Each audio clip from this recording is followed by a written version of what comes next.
അലി 99 ആ സാഹചര്യം തന്നെയാണ് അതിൻ്റെ തനിയാവർത്തനം എന്ന് തന്നെയാണ് ഡോക്ടർ ബിജു ആവർത്തിച്ചിരിക്കുന്നത്.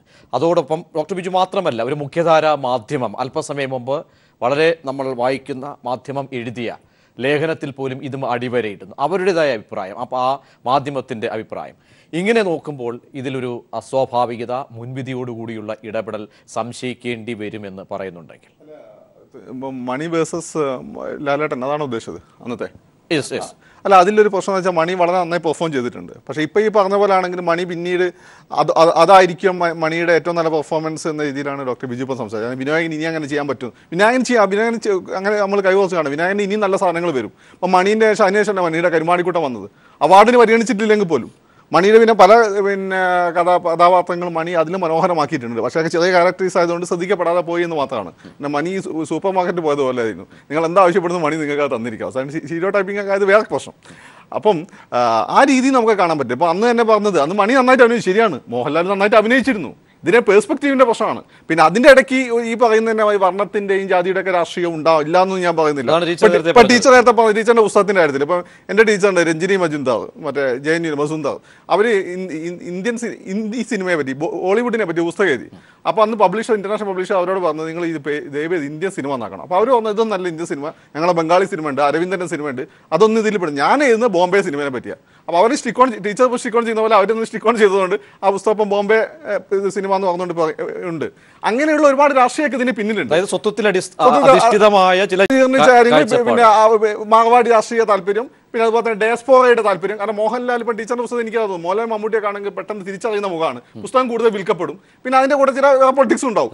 അതായത് മലയാളത്തിൽ കണ്ട ഒരു പൊളിച്ചെഴുത്ത് അതൊരു പക്ഷേ നമ്മൾക്ക് ഇവിടെ, കാരണം ഇത്തവണ അടയാളപ്പെടുത്തിയത് ഒരു വ്യക്തമായ ഒരു വ്യത്യസ്തമായ ഒരു കാഴ്ചപ്പാടായിരുന്നു. അത് സമ്മതിക്കണമെന്നല്ലോ താങ്കൾ? അല്ല, മലയാളത്തിൽ തീർച്ചയായും നമ്മളിപ്പം ഈ ടീച്ചേഴ്സൊക്കെ ഉത്തരേന്ത്യയിൽ ഇപ്പോൾ റിഫ്രഷർ കോഴ്സിന് പോകുമ്പോൾ ഇവിടെ വേണുചേട്ടനെ പോലുള്ള ആളുകളെ പഠിപ്പിച്ച് നമ്മളെ പോലുള്ള ആളുകളെ കാണാൻ പോകും. വേണുചേട്ടൻ ടീച്ചർ അല്ലെങ്കിൽ പോലും.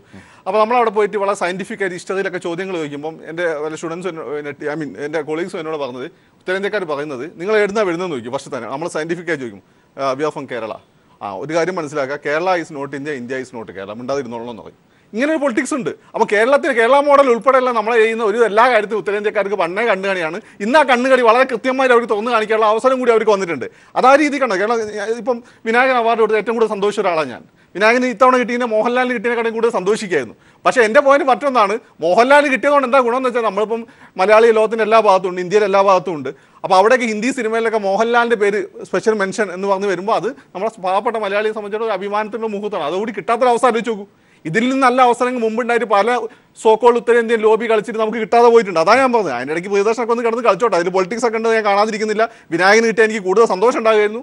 പക്ഷേ ഇങ്ങോട്ട് കളിച്ച സ്ഥിതിക്ക് പ്രിയദർശനം വേണമെങ്കിൽ മലയാളിക്ക് വേണമെങ്കിൽ അങ്ങോട്ട് കളിച്ചൊക്കെ നന്നായിട്ടുണ്ട്. ശ്രീ കെ ബി വേണു, 99 സമാനമായിട്ടുള്ള അല്ലെങ്കിൽ അന്നത്തെ സാഹചര്യം പോലെ വീണ്ടും ഇടപെടൽ വന്നിരിക്കുന്നു. മലയാളി സമൂഹം പ്രതീക്ഷിച്ച അല്ലെങ്കിൽ വിനായകന്റെ കഥാപാത്രത്തിന് താങ്കൾ ആ സ്പെസിഫൈ ചെയ്ത് അല്ലെങ്കിൽ കഥാപാത്രത്തെ താരതമ്യ പഠനത്തിന് ചെറുതായി വിധേയമാക്കി കഴിഞ്ഞാൽ ഡോക്ടർ നേരത്തെ പ്രൊഫസർ മീന ടി നായർ പറഞ്ഞ കാര്യവും ഡോക്ടർ ബിജു ഒക്കെ പറഞ്ഞ കാര്യങ്ങൾ, ഇതിലൊക്കെ ഒരു പക്ഷേ വലിയൊരു, ഞാൻ നേരത്തെ സൂചിപ്പിച്ചത് സ്വത്വാധിഷ്ഠിതമായിട്ടുള്ള ചില പൊളിറ്റിക്സിൻ്റെ ഒക്കെ തന്നെ ഭാഗങ്ങൾ ഉണ്ടോ, അതോ ഉപരിപ്ലവമായിട്ടുള്ള ചില വിമർശനങ്ങൾ മാത്രമാണോ ഡോക്ടർ ബിജു ഒക്കെ ഉന്നയിക്കുന്നത്?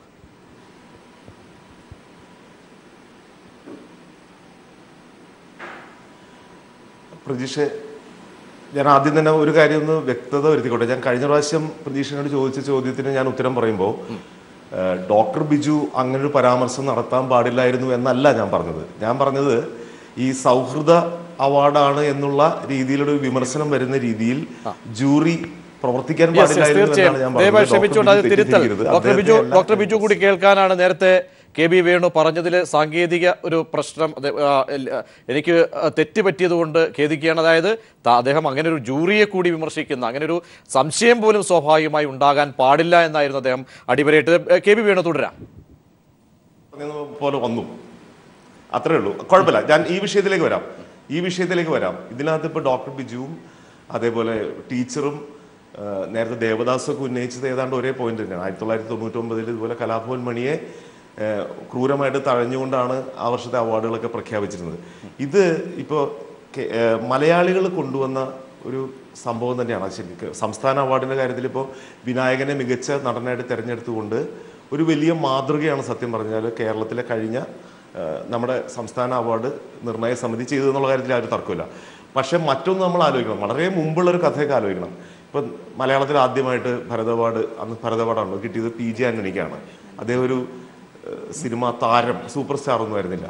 പ്രേംജിക്ക് കിട്ടിയിട്ടുണ്ട്, ബാലൻ കെ നായർക്ക് കിട്ടിയിട്ടുണ്ട്, അങ്ങനെയുള്ള ആളുകൾക്ക് കിട്ടിയിട്ടുള്ളതാണ് ഈ അവാർഡ്.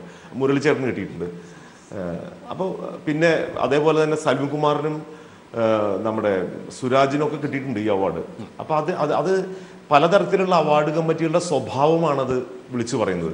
ഇപ്പോൾ ഞാൻ തുടക്കത്തിൽ തന്നെ പറഞ്ഞല്ലോ, ബാഹുബലി എന്ന് പറഞ്ഞ സിനിമ ഞാൻ വേറൊരു തരത്തിൽ ആ സിനിമ വളരെ ഇഷ്ടപ്പെട്ടുകൊണ്ടിരുന്നൊരു മനുഷ്യനാണ്. അതിൻ്റെ DVD ഒക്കെ വാങ്ങിച്ച് കാണുകയൊക്കെ ചെയ്ത ആളാണ്. അതിൻ്റെ മേക്കിംഗ് ഒക്കെ ഇഷ്ടമാണ്. പക്ഷേ അതിനെ ഇന്ത്യയിലെ മികച്ച ചിത്രമായിട്ട് തിരഞ്ഞെടുത്തപ്പോൾ നമ്മൾ കൃത്യമായിട്ട് അതിൻ്റെ പിന്നിലെ രാഷ്ട്രീയം എന്താണെന്ന് മനസ്സിലാക്കി. അങ്ങനത്തെ ചില അട്രോഷ്യസ് ആയിട്ടുള്ള ചില നീക്കങ്ങൾ ചില സമയത്ത് ഈ ദേശീയ അവാർഡ് സമിതിയിൽ നിന്ന് ഉണ്ടാവാറുണ്ട്. ഇത്തവണ ഏതായാലും അതുണ്ടായില്ല. പക്ഷെ ഇപ്പോഴും ഇവർ ചൂണ്ടിക്കാണിച്ച ഈ പ്രശ്നം അവിടെ നിലനിൽക്കുകയാണ്. അക്ഷയ് കുമാർ ആയിരുന്നു യഥാർത്ഥത്തിൽ മികച്ച നടനായിട്ട് തിരഞ്ഞെടുക്കപ്പെടേണ്ടിയിരുന്നത് എന്നൊരു ചോദ്യം സ്വാഭാവികമായിട്ട് ഉയർന്നു വരാം. Pearson being the jury chairman, അതാണ് സംഭവിക്കുന്നത്. മോഹൻലാലിന്റെ കാര്യത്തിലാണെങ്കിലും അദ്ദേഹത്തിന് ഇപ്പോൾ അവാർഡ് കിട്ടും. പക്ഷെ അതിനകത്ത് എനിക്ക് ഫക്രുദ്ദീൻ പറഞ്ഞുകൊണ്ട് ചെറിയൊരു വിയോജിപ്പുണ്ട്. മോഹൻലാലിന് കിട്ടിയതുകൊണ്ട് ലോകം മുഴുവൻ, മലയാളികളുള്ള സ്ഥലങ്ങളിൽ ഇന്ത്യ മുഴുവൻ ഒക്കെ നമ്മുടെ സിനിമയെക്കുറിച്ച് അറിയും. അതുകൊണ്ട് വലിയ കാര്യമില്ല. അതല്ലെങ്കിൽ തന്നെ അറിയുന്നുണ്ട്. മോഹൻലാൽ അല്ലെങ്കിൽ തന്നെ ഹിന്ദി സിനിമകളിലൊക്കെ പോയി അഭിനയിച്ചിട്ടുള്ള ആളല്ലേ. ഞാൻ മടങ്ങിയെത്ത RS വിമൽ കൂടി ടെലിഫോൺ ലൈനിൽ ചേരുന്നു. ശ്രീ RS വിമൽ, താങ്കൾ ടെലിഫോൺ ലൈനിലുണ്ടല്ലോ. വിമൽ, ഇവിടെ ഈ ജൂറി, പ്രാദേശിക ജൂറിയിൽ പുലിമുരുകന്റെ കാര്യം അല്ലെങ്കിൽ അവിടെ ഒരു വിയോജിപ്പ് രേഖപ്പെടുത്തിയ 4 പേർ, അതിൽ താങ്കൾ അക്കാര്യത്തിൽ ശക്തമായ താങ്കളുടെ, അതായത് ഇതിനെ അവിടേക്ക് എത്തിക്കണമെന്ന് വാദിച്ച വ്യക്തികളിൽ ഒരാളാണ്. ഇന്നിപ്പോൾ കേൾക്കുന്ന വിമർശനങ്ങൾക്ക് അടിസ്ഥാനമുണ്ടോ? കാരണം ജൂറി ചെയർമാന്റെ അദ്ദേഹത്തിന്റെ വിശേഷ അധികാരത്തിൽ അദ്ദേഹം തിരിച്ച് വിളിക്കുന്നു. അവിടെ പോലും ഒരു അസ്വാഭാവികത തലങ്ങൾ ആരോപിക്കപ്പെടുന്നുണ്ട്. എന്താണ് ഇതിന് യഥാർത്ഥ ഒരു വസ്തുത? ഇങ്ങനെ ഇത്തരത്തിലുള്ള വാർത്തകൾ എങ്ങനെ ഉണ്ടായി എന്ന് എനിക്കറിയില്ല. ഇതിനകത്തൊരു അസ്വാഭാവികതയും ഞാൻ കാണുന്നില്ല. സ്വാഭാവികമായും ഒരു ജൂറി ചെയർമാനോ അല്ലെങ്കിൽ അത്തരത്തിലുള്ള ഒരു സംഘത്തിന് ഒരു സിനിമ തിരിച്ച് വിളിക്കാനുള്ള സ്വാതന്ത്ര്യമുണ്ട്. അത് നമുക്കൊക്കെ അവാർഡ് വീക്ഷിക്കുന്നവർക്കും അല്ലെങ്കിൽ അതിൽ പരിചിതമുള്ള ആൾക്കാർക്കൊക്കെ അതൊരു നാട്ടു നടപ്പാണ്. അതൊരു സ്ഥിരമായുള്ളൊരു ഏർപ്പാടാണ്. പിന്നെ ഞാനതിൽ താങ്കൾ അവിടെ പുലിമുരുകന്റെ കാര്യത്തിൽ താങ്കൾ കണ്ട പ്ലസ് പോയിന്റുകൾ അവിടെ സാങ്കേതിക മികവാണോ? ഏതർത്ഥത്തിലാണ് ഇത്തരത്തിൽ ദേശീയ തലത്തിലേക്ക് കൊണ്ടെത്തിക്കേണ്ട സിനിമയാണ് എന്ന് താങ്കൾ കണ്ട എന്തൊക്കെ പ്ലസ് പോയിന്റുകളായിരുന്നു അവിടെ? അല്ല, അത് നമ്മളത് ഈ തരത്തിൽ ഒരു വേദിയിൽ ചർച്ച ചെയ്യപ്പെടേണ്ട ഒരു വിഷയം വാസ്തവത്തിലല്ല.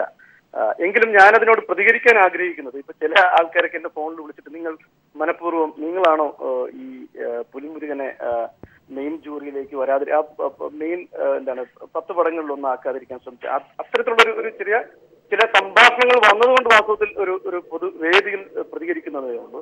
മാത്രമല്ല പിന്നെ ചെയർമാൻ ആദരത്തിൽ പറഞ്ഞതായും രാവിലെ ഒരു ബൈറ്റ് കണ്ടിരുന്നു. അതുകൊണ്ട് പറയുന്നതാണ് എന്ന് വെച്ചാൽ പുലിമുരുകൻ നമ്മളാ ഈ ഇത്രയും നാളുകളായി കൊടുത്തുകൊണ്ടിരുന്ന അവാർഡുകളിൽ വളരെ വ്യത്യസ്തമായും പുതുമയായും ഒരു പുരസ്കാരം കൂടെ ആ പട്ടികയിൽ ഉണ്ടായിരുന്നു. അത് മികച്ച ആക്ഷൻ കൊറിയോഗ്രഫി അല്ലെങ്കിൽ ആക്ഷൻ ഡയറക്ടർ ആയിരുന്നു. അപ്പൊ ഞാൻ കണ്ട അല്ലെങ്കിൽ ഞങ്ങൾ കണ്ട 84 തമിഴ് മലയാളം സിനിമകളിൽ വളരെ മികച്ച ആക്ഷൻ കൊറിയോഗ്രഫി തന്നെയായിരുന്നു ആ സിനിമ. ആ തരത്തിൽ അതിന് ഞാൻ സജസ്റ്റ് ചെയ്തിരുന്നു. പക്ഷെ മറ്റ് 4 പേർക്കും എന്തുകൊണ്ടോ അത് ഉൾക്കൊള്ളാൻ കഴിഞ്ഞിട്ടില്ല. അപ്പോൾ ഞാൻ പറയുകയും ചെയ്തു, തീർച്ചയായും ഈ ഒരു വിഭാഗത്തിലേക്ക് ആണെങ്കിൽ ഈ സിനിമ തിരിച്ച് വിളിക്കപ്പെടുക തന്നെ ചെയ്യുമെന്ന് അവരോട് പറയുകയും ഇന്ന് രാവിലെ ഞാൻ മറ്റൊരു സംഭാഷണ മധ്യേ അവരോട് സംസാരിക്കുകയും ചെയ്തത് യാഥാർത്ഥ്യമാണ്. അതായത് അല്ലാതെ പ്രത്യേക ഇവിടെ ആരോപിക്കുന്നത് പോലെ പ്രത്യേക ഇപ്പോൾ സ്റ്റണ്ട് കൊറിയോഗ്രാഫിക്ക് വേണ്ടി അല്ലെങ്കിൽ അതിനുവേണ്ടി ഒരു തസ്തിക കൂടി പിൻവാതിൽ നിയമനം പോലെ അല്ലെങ്കിൽ അതിനുവേണ്ടി ഒരു തസ്തിക സൃഷ്ടിക്കപ്പെട്ടിരിക്കുന്നു എന്നുള്ള ഈ വിഡ്ഢിത്തരങ്ങളൊക്കെ പറയുന്നത്. നിങ്ങൾ അതിന്റെ ഒരു പുസ്തകം ഞങ്ങൾ അവിടെ പോകുമ്പോഴേ ആ പുസ്തകത്തിനകത്ത് വളരെ പ്രത്യേകം ഉണ്ടായിരുന്നു. അതിനുശേഷമൊക്കെയാണ് ഈ ചെയർമാനൊക്കെ വരുന്നത്. അതൊക്കെ വയ്യോ അങ്ങനെയൊന്നും ഒരു സംഭാഷണങ്ങൾക്കിടയിൽ നമ്മൾക്ക് അറിയാത്ത വാക്കുകൾ ഉപയോഗിക്കാതിരിക്കുന്നത് നമ്മൾ ഇത്രയും പക്വതയുള്ള ആൾക്കാർ. താങ്കൾക്ക് അതിൽ ഉറച്ച നിലപാട് തന്നെ ഉണ്ടായിരുന്നു. എന്താണ് താങ്കൾക്ക് ഈ ചിത്രവുമായി ബന്ധപ്പെട്ട ഉറച്ച നിലപാട് തന്നെയായിരുന്നു? അല്ല, അത് വ്യക്തിപരമായി നമ്മൾ ആ ഒരു കാറ്റഗറി നോക്കുമ്പോൾ തീർച്ചയായും നമ്മൾ കണ്ട സിനിമകൾ, പിന്നെ ഇതിനേക്കാൾ എത്രയോ മഹത്തരമായ സിനിമകൾ അപ്പുറത്തുണ്ടായേക്കും, നമ്മളതൊന്നും കണ്ടിട്ടില്ല. പക്ഷെ ഞങ്ങൾ കണ്ട സിനിമകളിൽ 84 സിനിമകളിൽ അത് വളരെ ആക്ഷന് വളരെ നല്ല ആക്ഷൻ കൊറിയോഗ്രഫി തന്നെയായിരുന്നു. ആവർത്തിക്കുന്നു, വളരെ മികച്ച ആക്ഷൻ കൊറിയോഗ്രഫി തന്നെയായിരുന്നു. അതുകൊണ്ടായിരിക്കാം അത് തിരിച്ചു വിളിക്കപ്പെട്ടത്. പക്ഷെ അത് ഈ പൊതുതരത്തിൽ ഇങ്ങനൊരു സിനിമ തിരിച്ചു വിളിക്കപ്പെട്ടിരിക്കുന്നു, ഇത് ഞങ്ങൾ ഒഴിവാക്കപ്പെട്ടിരിക്കുന്നു, ആ ഒരു ചർച്ച വന്നത് എന്തുകൊണ്ടായിരുന്നായിരുന്നു ഞാൻ വളരെ സത്യസന്ധമായി അതിനെക്കുറിച്ച് പറയുന്നതാണ്. തീർച്ചയായും ശ്രീ ബിജു, അസ്വാഭാവികത ഒന്നും കാണേണ്ടതില്ല എന്നാണ് പറയുന്നത്. ശ്രീ വിമൽ പറയുന്നതും ശരിയാണ്, നമ്മൾ പറയുന്നതും ശരിയാണ്. കാരണം അതിന്റെ അത് നമ്മളൊരു അതിലൊരു ജൂറി പ്രോസസ് അറിയാവുന്നവർ എന്ന രീതിയിൽ വിമലിനും എനിക്കൊരു കൃത്യം മനസ്സിലായി. വിമൽ പറഞ്ഞ സ്റ്റാൻഡ് അത് തന്നെയാണ്. ഒരു ആക്ഷൻ കൊറിയോഗ്രാഫി എന്ന് പറഞ്ഞൊരു പുതിയ അവാർഡ് വരുമ്പോൾ അതിന് പരിഗണിക്കാൻ ഈ സിനിമ യോഗ്യമായിരുന്നു എന്നുള്ളതാണ്. അത് മുകളിലേക്ക് മറ്റുള്ള 4 പേരും പറയാനത് കൊണ്ട് മുകളിലേക്ക് പോയില്ല. പക്ഷേ സ്വാഭാവികമായിട്ടും തിരിച്ചു വിളിക്കാൻ സാധ്യതയുണ്ട്. അതിൽ യാതൊരു സംശയവുമില്ല. കാരണം ഫൈനൽ ജൂറിക്ക് ഇതേപോലെ ആക്ഷൻ കൊറിയോഗ്രാഫിയിൽ മെച്ചപ്പെട്ട ഒരു സിനിമ പ്രാദേശിക ജൂറിയിൽ തഴയപ്പെട്ടിട്ടുണ്ട് എന്ന് തോന്നിയാൽ മറ്റ് 5 പേർ അതിനോട് യോജിച്ചാൽ തിരിച്ചു വിളിക്കാം. പക്ഷേ ഇവിടെ പ്രശ്നം അത് ആക്ഷൻ കൊറിയോഗ്രാഫിക്ക് വേണ്ടിയാണ് തിരിച്ചു വിളിക്കുന്നത് എന്നുള്ളതാണ്. അല്ലാതെ മികച്ച നടനുള്ള പ്രത്യേക പരാമർശം കൊടുക്കാൻ വേണ്ടിയിട്ടല്ല. അത്തരം കാര്യങ്ങൾ മറ്റ് പ്രാദേശിക ജൂറി മികച്ച നടൻ ഉൾപ്പെടെയുള്ള കാറ്റഗറികളിൽ കൃത്യമായ വിധി നിർണയം നടത്തി കൃത്യമായി കുറെ സിനിമകൾ മുകളിലേക്ക് കൊടുത്തിട്ടുണ്ട്. ഇത് തിരിച്ചു വിളിക്കുന്നത് ആക്ഷൻ കൊറിയോഗ്രാഫിക്ക് വേണ്ടി മാത്രമാണ്. ആക്ഷൻ കൊറിയോഗ്രാഫിയുടെ അവാർഡ് മാത്രം അതിന് കൊടുത്താൽ തരക്കേടില്ല. പക്ഷെ അതോടൊപ്പം ഈ 2 സിനിമകളും തിരിച്ചു വിളിക്കുകയും ജനനായാലും തിരിച്ചു വിളിക്കുകയും ആ 2 സിനിമകളിൽ ആക്ഷൻ കൊറിയോഗ്രാഫി പുരിമുരിയും കൊടുക്കുകയും മോഹൻലാലിനെ പോലുള്ള നടനെ പ്രത്യേക പുരസ്കാരം ഈ 2 സിനിമകൾ ചേർത്ത് തിരിച്ചു വിളിച്ച ഒരു സിനിമ കൂടെ ചേർത്ത് കൊടുക്കുകയും ചെയ്യുമ്പോൾ ആ കാറ്റഗറിയിലല്ല തിരിച്ചു വിളിച്ചത്. അത് സാങ്കേതികത്വമാണ്. തിരിച്ചു വിളിച്ചത് എന്ത് കാറ്റഗറിക്ക് വേണ്ടിയാണ് എന്നുള്ളത് നോക്കിയിട്ട് ആ കാറ്റഗറിക്കാണ് അത് പരിഗണിക്കുന്നത്. ഇവിടെ അത് മാനിപ്പുലേറ്റ് ചെയ്തിട്ട് മറിച്ചൊരു അവാർഡ് കൂടി കൊടുത്തു എന്നുള്ളതാണ് അതിന്റെ സാങ്കേതികത്വം. തീർച്ചയായും ടീച്ചർ, ഇവിടെ ഇങ്ങനെയുള്ള വിമർശനങ്ങളൊക്കെ വരുമ്പോൾ കേരളത്തിൽ നമ്മൾ കണ്ട കാരണം നമ്മൾ അമിതമായിട്ടൊരു പക്ഷേ കാര്യങ്ങളെ വ്യക്തതയില്ലാതെ ഇത്തരം വൈകാരിക പ്രകടനങ്ങൾ നടത്തുകയാണോ? കേരള പൊതുസമൂഹത്തിലൊരു സാങ്കേതികത്വം, വലിയൊരു സാങ്കേതികത്വമുണ്ട്. അതൊക്കെ ഒരു പക്ഷേ പൊതുസമൂഹം അതൊന്നും ആഗ്രഹിക്കുന്നില്ല. പക്ഷേ അവരുടെ ഉള്ളിൽ അവർക്ക് സ്വാഭാവികമായും വിനായകൻ ഒരു പൊതുസമൂഹത്തിൽ എല്ലാവരും ഒരു പക്ഷേ നമ്മൾ തിരുത്തലിൻ്റെ ഒരു ശബ്ദം കേട്ടത് ഇത്തവണ ഒരു വ്യക്തമായ ഒരു മാറ്റത്തിൻ്റെ ഒരു വഴിയായിരുന്നു. അങ്ങനെയൊക്കെ നോക്കുമ്പോൾ നേരത്തെ ബിജു പറഞ്ഞതുപോലെ ഇതോടുകൂടി വിനായകൻ്റെ കരിയർ അല്ലെങ്കിൽ വിനായകന് ഇനി വലിയൊരു ഗണത്തിലേക്ക് എത്തപ്പെടാൻ കഴിയില്ല, ഇതോടുകൂടി അവസാനിക്കുന്നു എന്നൊക്കെയുള്ള വിമർശനങ്ങളെ അത് ഞാൻ എൻഡോസ് ചെയ്യുന്നേ ഇല്ല. ആ സ്റ്റേറ്റ്മെന്റ് എനിക്ക് ഒട്ടും ഒത്തുപോകാൻ അഡ്ജസ്റ്റ് ചെയ്യാൻ പറ്റുന്ന ഒരു സ്റ്റേറ്റ്മെന്റേ അല്ല. കാരണം വിനായകൻ ഇനിയും തിരിച്ചു വരും, നല്ല നല്ല ശക്തമായ റോളുകളിൽ തിരിച്ചു വരും, മലയാള സിനിമയ്ക്ക് ഒരു പുതിയ മുഖം കൊടുക്കും എന്നൊക്കെ തന്നെയാണ് ഞാൻ പ്രതീക്ഷിക്കുന്നത്. ഇതിനോടൊപ്പം എനിക്ക് പറയാൻ, ഞാൻ നേരത്തെ സൂചിപ്പിച്ചത് തന്നെയാണ്, ഇന്നത്തെ പത്രത്തിൽ പോലും കേരള, തമിഴ്നാട്, കർണാടകത്തിൽ നിന്നൊക്കെയുള്ള ആൾക്കാരുടെ തൊലിയുടെ നിറത്തെ പറ്റിയുള്ള ഒരു പ്രത്യേക പരാമർശം വന്നു. അതെ, ഇതിനോട് ചേർത്ത് വെക്കുമ്പോൾ ഇന്ന് ഈ രാജ്യം മുമ്പോട്ട് വെക്കുന്ന ദേശീയതയ്ക്ക് ഉതകുന്ന തരത്തിലുള്ള ഒരു മുഖമാണ് ഇന്ന് ഇപ്പൊ പരാമർശിക്കപ്പെട്ട മുഖങ്ങളൊക്കെ തന്നെ. വിനായകൻ അങ്ങനെയല്ല. വിനായകൻ അതിനോട് കലഹിക്കുന്ന, വേറിട്ട് നിൽക്കുന്ന ഒരു മുഖമാണ്. ഒരു നിറത്തിൻ്റെ രാഷ്ട്രീയമാണ് വിനായകൻ മുമ്പോട്ട് വെക്കുന്നത്. അതിന് ഒരു കൃത്യമായ നിലപാടാണ്, അതിനെക്കുറിച്ചുള്ള നിലപാടുകളാണ് ഇവിടുത്തെ ജൂറി എടുത്തത്. അതെന്തുകൊണ്ടോ അവിടുത്തെ ജൂറിക്ക് കാണാൻ പറ്റിയില്ല എന്നാണ് എനിക്ക് തോന്നുന്നത്. ശ്രീ വിമൽ, നേരത്തെ ബിജു പറഞ്ഞ മറുപടി, ആ സാങ്കേതികത്വം കൂടി ഇഴചേർത്താണ് അദ്ദേഹം സംസാരിച്ചത്. അല്ല, അതിനകത്തൊരു ചെറിയൊരു മറുപടി പറയാൻ ആഗ്രഹിക്കുന്നു. എന്ന് വെച്ചാൽ എന്താണ്, പുലിമുരുകനെ തിരിച്ചു വിളിച്ചു, അത് അവരുടെ സ്വാതന്ത്ര്യം, ശരിയാണ്. പക്ഷേ അതിന്റെ കൂട്ടത്തിൽ മുന്തിരിവള്ളികൾ എന്ന സിനിമയും ഉണ്ടായിരുന്നു. ഒരു പക്ഷെ ഇതൊക്കെ ഉൾക്കൊണ്ടിട്ടായിരിക്കാം ജൂറി വന്നത്. പിന്നെ മറ്റു കാര്യങ്ങളെ കുറിച്ചിട്ട് എനിക്കറിയില്ല. പക്ഷെ മുന്തിരിവള്ളികൾ ഉണ്ടായിരുന്നല്ലോ, പിന്നെ അത് ചർച്ച ചെയ്യപ്പെട്ടിട്ടില്ല, അല്ലെങ്കിൽ അതൊരു വിമർശനമായില്ല. ശ്രീ കെ ബി വേണു, വ്യവസ്ഥാപിതമായ കാഴ്ചപ്പാടുകളെ മാറ്റാൻ അല്ലെങ്കിൽ അതിനെ ഉൾക്കൊള്ളാൻ അത്ര പെട്ടെന്ന് മടി കാട്ടുന്ന ചില രീതികൾ ഒരുപക്ഷെ കലാമൂല്യമുള്ള വാണിജ്യ സിനിമകളിലേക്കൊക്കെ തന്നെ അതിനെ അക്സെപ്റ്റ് ചെയ്യണമെങ്കിൽ അതൊക്കെ ഒരുപക്ഷെ ഒരു ഇന്നത്തെ തലമുറ മുന്നോട്ട് വെച്ച അല്ലെങ്കിൽ ഒരു സിനിമാ സംസ്കാരത്തിൻ്റെ ഭാഗമായി നമ്മളൊക്കെ തന്നെ നെഞ്ചേറ്റുന്ന ഒരു സാഹചര്യത്തിലേക്ക് എത്തി. പക്ഷേ ഇപ്പോഴും ഇതൊന്നും അല്ലെങ്കിൽ ഉൾക്കൊള്ളില്ല, അല്ലെങ്കിൽ മുൻവിധിയോടുകൂടി ഇതിനെയൊക്കെ തന്നെ ഇഞ്ചക്ട് ചെയ്യുന്ന രീതിയിലേക്കുള്ള പ്രവണതകൾ ഉണ്ടോ മലയാള സിനിമയിൽ ഇന്നും? കാരണം താങ്കൾ ഡയറക്റ്റായി പറയാൻ താങ്കൾക്ക് എന്തായാലും ബുദ്ധിമുട്ടുണ്ടാകുമെങ്കിൽ കൂടിയും ആ പ്രവണതകൾ മാറ്റേണ്ട കാലം അത് അനിവാര്യതയിലേക്ക് എത്തിക്കുന്നില്ലേ?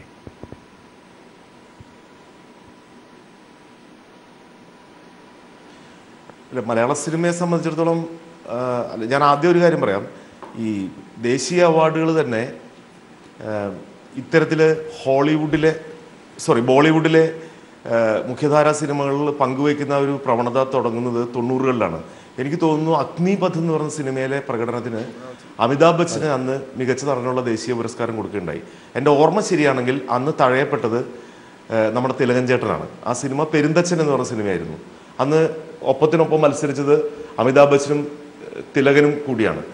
ഏതാണ്ട് ആ കാലഘട്ടം മുതലാണ് ഈ നമ്മുടെ നാഷണൽ അവാർഡിൽ ഈ ബോളിവുഡ് സിനിമകളുടെ ഒരു കടന്നുകയറ്റവും അവരുടെ ഒരു വിളയാട്ടവും ഒക്കെ ഉണ്ടായത്. ചേർത്ത് വയ്ക്കാവുന്ന ഒരു മറ്റൊരു കാര്യം, ഈ ഒരു പ്രവണതയെക്കുറിച്ച് ഞാൻ പറയുന്നത്, ഗോവയിലേക്ക് ഇന്ത്യയുടെ അന്താരാഷ്ട്ര ചലച്ചിത്ര മേള മാറ്റിയ ആ വർഷം മുതൽ സംഭവിച്ചൊരു കാര്യം എന്താണെന്ന് വെച്ചാൽ, വളരെ പ്രധാനപ്പെട്ട കച്ചവട സിനിമകൾ, ബോളിവുഡിലെ സിനിമകൾക്ക് അവിടെ സ്പേസ് കൊടുക്കുകയാണ് ഈ ഇന്ത്യയുടെ അന്താരാഷ്ട്ര ചലച്ചിത്ര മേളയിൽ.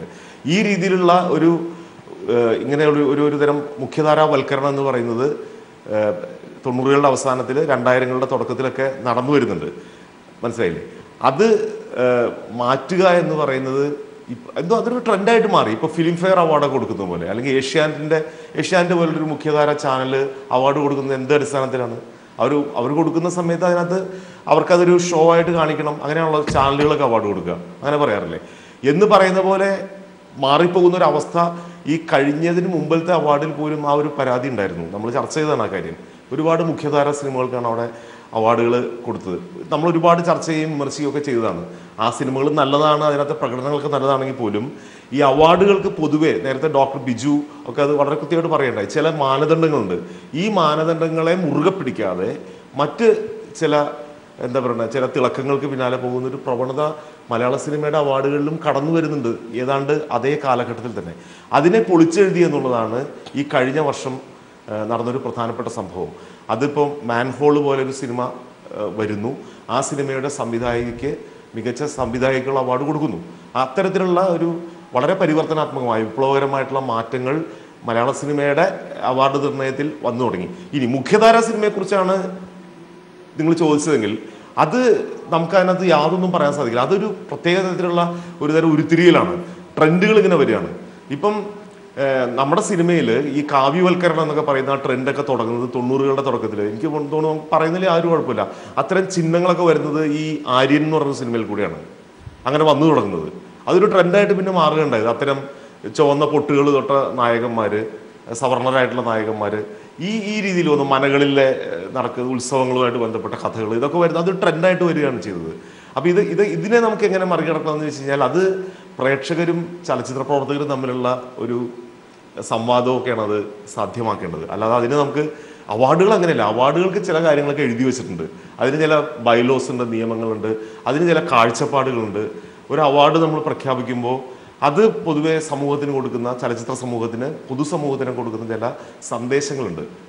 അതിനകത്ത് നമുക്ക് ചർച്ച ചെയ്യാം. പക്ഷെ മുഖ്യധാര സിനിമയെ സംബന്ധിച്ചിടത്തോളം അത് പറയുന്നതിന് എനിക്കെന്താ പ്രയാസം?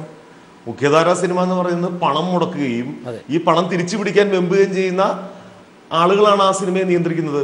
അവരാണ് ജനങ്ങൾക്ക് മുന്നിൽ ഇത്തരം പ്രോഡക്റ്റുകൾ കൊടുക്കുന്നത്. അതിൻ്റെ ആ വിധ എങ്ങനെയുണ്ട്, അതിൻ്റെ വിളവ് എങ്ങനെയുണ്ട് എന്നൊക്കെ നോക്കി അതിനനുസരിച്ചുള്ള ഉൽപ്പന്നങ്ങൾ സ്ഥിരമായിട്ട് വിപണിയിൽ ഇറക്കുക എന്നുള്ളതാണ് കച്ചവട സിനിമയുടെ ഒരു പ്രധാനപ്പെട്ട ജോലി. അതങ്ങനെ നടന്നുകൊണ്ടിരിക്കുക തന്നെ ചെയ്യും. അതിനെതിരെ ഉള്ള ഒരു വേറൊരു എന്താ പറയുക, ഒരു പ്രതിരാഷ്ട്രീയം, ഒരു ബദൽ രാഷ്ട്രീയം അത് കൊണ്ടുവരേണ്ടത് നമ്മൾ പ്രേക്ഷക സമൂഹത്തിൽ കൊണ്ടുവരേണ്ടതല്ല. തീർച്ചയായും ശ്രീ ദേവദാസ്, അവിടെയാണ് ഈ സവർണത എന്ന അല്ലെങ്കിൽ ഡോക്ടർ ബിജു ഒക്കെ പറയുന്ന കാര്യങ്ങൾ. കാരണം അതും സിനിമയിൽ കലാമൂല്യമുള്ള ചിത്രങ്ങളുടെ കാര്യത്തിൽ പോലും അനുവർത്തിക്കപ്പെടുന്നുണ്ടോ? ഈ ജൂറിയിലും ഇത്തരം ഇന്നത്തെ പ്രഖ്യാപനങ്ങൾ പോലും അത്തരം കാഴ്ചപ്പാടുകൾ, നേരത്തെ ഫക്രുദ്ദീൻ പറഞ്ഞതുപോലെയൊക്കെ തന്നെ സ്വത്വാധിഷ്ഠിതമായി ജീർണിച്ച ചില തലങ്ങൾ കൂടി കടന്ന് കൂടപ്പെടുന്നുണ്ടോ?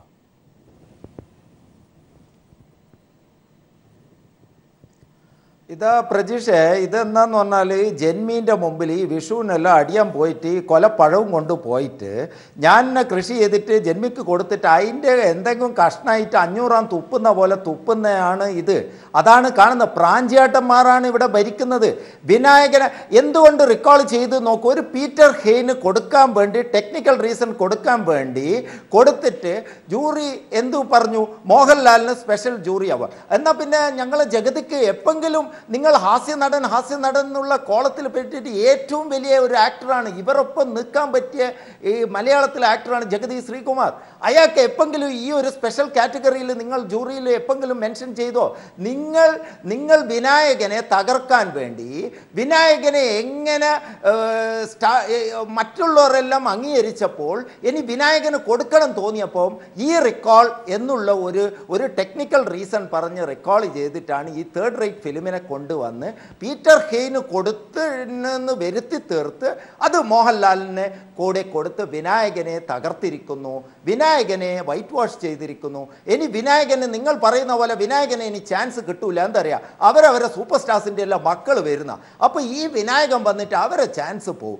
അപ്പോൾ വിനായകന് ഇനി ഒരു ചാൻസ് കിട്ടുമെന്ന് വിചാരിക്കുക. ഇനി ബിജുവിൻ്റെയും ഈ കാനേൻ്റെയും ഈ ഷെറീൻ്റെ എല്ലാം പടത്തിൽ മാത്രമായിട്ട് വിനായകൻ ഒതുങ്ങുമെന്നാണ് എൻ്റെ അവസാനമായി സമയക്കുറവുണ്ട്. അവസാനമായി ഇങ്ങനെ ഒരു പിൻവാതിലൂടെയൊക്കെ തന്നെ ഇങ്ങനെ ക്രിയ ചെയ്യേണ്ട ആവശ്യമുണ്ടോ? അങ്ങനെ ഒരു അല്ലെങ്കിൽ മോഹൻലാലിനോ അല്ലെങ്കിൽ പ്രിയദർശനോ അതിന്റെ ആവശ്യമുണ്ടോ? അല്ലെ, പിൻവാതിലൂടെ ചെയ്യേണ്ട ആവശ്യമുണ്ട്. മോഹൻലാലും പ്രിയദർശനും അതിന്റെ ആവശ്യമില്ല. കാരണം രണ്ടുപേരും വളരെ എന്താ പറയുക സെലിബ്രേറ്റഡ് ആയിട്ടുള്ള അല്ലെങ്കിൽ പ്രതിഭാശാലികളായിട്ടുള്ള ആളുകളാണ്. പക്ഷേ ഇതിന്റെ ഇടയിൽ ഇങ്ങനെയുള്ള ഒരു ക്രിയ ഉണ്ട്. ഇപ്പൊ വേണിച്ചേട്ടനൊക്കെ പറഞ്ഞത് വളരെ അപൂർവമായിട്ടാണ്, വളരെ ഇമ്പാർഷ്യൽ ആയിട്ടുള്ള ജൂറി വന്നിട്ട് അവാർഡ് കൊടുക്കാറുള്ളൂ. ഇതിന്റെ ഇടയിൽ പിന്നെ ഒരു കളിയുണ്ട്. ഉണ്ടെങ്കിൽ നമ്മൾ അറിഞ്ഞു കളിക്കണം. ഒരു തവണ ഞാൻ ഡൽഹി ഉണ്ടായിരുന്ന സമയത്ത് ഈ അവാർഡ് നോക്കിയാൽ നമുക്ക് 3 അവാർഡേ ഉണ്ടായിരുന്നുള്ളൂ. ആ 3 എല്ലാവരും എന്നോട് ചോദിച്ചു, അല്ലെ മലയാള സിനിമയുടെ സ്റ്റാൻഡേർഡൊക്കെ പോയി എന്ത് പറ്റി എന്നൊക്കെ ചോദിച്ചു. ഇപ്പൊ നോക്കുമ്പോൾ ഞാനതാ പറഞ്ഞത്, മോഹൻലാലിന്റെ പേര് നമുക്ക് അങ്ങോട്ട് പറയാം, നമ്മൾ വീണ്ടും രജിസ്റ്റർ ചെയ്യപ്പെടുന്നു. ഇപ്പം വേണിച്ചേട്ടൻ നമ്മൾ വളരെ ഇഷ്ടപ്പെട്ട ഫിലിം കിട്ടിക്കോക്കാണ്. അതേ ഓഗസ്റ്റ് സിനിമ എടുത്ത സമയത്ത്, ഓഗസ്റ്റ് ക്ലബിൽ സിനിമ എടുത്ത സമയത്ത് നമ്മളൊന്നുകൂടി പോയാൽ വേണിച്ചേട്ടൻ ഈ സിനിമ വന്നു. വേണിച്ചേട്ടൻ അടുത്ത സിനിമ പറയുമ്പോൾ നമ്മുടെ ഒരു ഗുരുവായി കരുതുന്ന ആളാണ്. അത് 2ാമത് സിനിമ വന്നു. ആ ഓരോ സമയത്തും നമ്മൾ രജിസ്റ്റർ ചെയ്യപ്പെടുന്നില്ല. പിന്നെ ടീച്ചർ പറഞ്ഞൊരു കാര്യമുണ്ട്. അതിൽ എന്ന് വെച്ചാൽ ഇപ്പം വിനായകന്റെ കളർ റെപ്രസെന്റ് ചെയ്യുന്ന ഒരു ദേശീയത അല്ല ഇന്ത്യയിലെ ഭരണകൂടം വിഭാവനം ചെയ്ത്, ശരിയാണ്. പക്ഷെ അത് ടീച്ചർ പറഞ്ഞതിന്റെ അപ്പുറത്ത് വേറെ സംഭവമുണ്ട്. അവർ ഇപ്പോൾ ദളിത് OBC വിഭാഗങ്ങൾക്ക് ഏറ്റവും കൂടുതൽ പ്രാധാന്യം കൊടുത്തുകൊണ്ട് ഇൻക്ലൂസീവ് ആയിട്ടുള്ള ഒരു ഹിന്ദു നാഷണാലിറ്റി മുന്നോട്ടെക്കാൻ ശ്രമിക്കുകയാണ്. കൃത്യമായിട്ട് വിയോജിപ്പുണ്ടെങ്കിൽ ഇടപെട്ടില്ല, വിയോജിപ്പൊന്നുമില്ല, കൃത്യമായിട്ട് അതുമായിട്ട് യോജിക്കുന്നു. അതിനോടൊപ്പം തന്നെ എനിക്ക് തോന്നുന്നു മലയാള സിനിമയ്ക്ക് ചെറുത്തുനിൽപ്പിന്റെയും ആ ചെറുത്തുനിൽപ്പിന്റെ അത് സ്വരം എന്തായാലും കേരളത്തിൽ നിന്ന് ഉയരാൻ കഴിഞ്ഞു. എന്തായാലും യാഥാർത്ഥ്യങ്ങൾ കൂടി തേടുകയായിരുന്നു. വളരെ നന്ദി Shri KB Venu, doctor Biju, RS Vimal, ഒപ്പം ടീച്ചർ ഫക്രുദ്ദീൻ അലി, ദേവദാസ് നന്ദി അറിയിക്കുന്നു.